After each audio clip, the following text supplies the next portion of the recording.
তাই মালয়েশিয়া আসতে যাচ্ছেন তাদের জন্য ভিডিওটা। Bigfoot, Malaya, Bigfoot, Malaya, bersama kita bangkit. Malaysia ini memang terkenal dengan sistem immigration yang mudah lolos. Sampai warga asing pun dah tahu cara nak rempuh pintu masuk negara. Baru-baru ini, 131 orang ditahan kat KLIA, kononnya nak melancong. Tapi bawa RM500 je untuk sebulan. Nak tidur kat mana tu? Presiden Majlis Pemandu Pelancong Malaysia, Jim Million cakap ramai yang dah dijanjikan kaunter khas.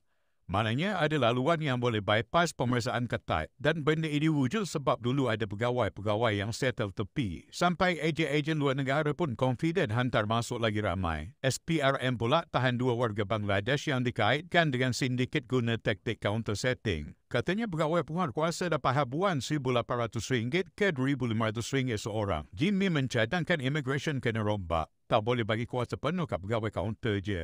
Kalau tak, makin berleluasa rasuah. Malaysia bukan negara jalan tikus, tapi kalau tak dibendung, lama-lama memang jadi zoo terbuka.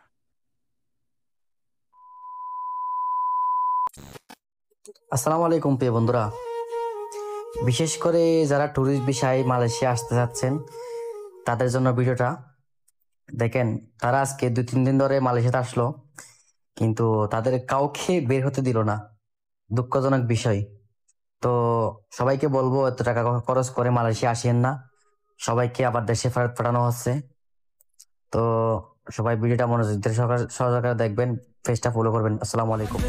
Warga asing desa kuasa buka mata, Malaysia perlu dijaga kekal teguh selama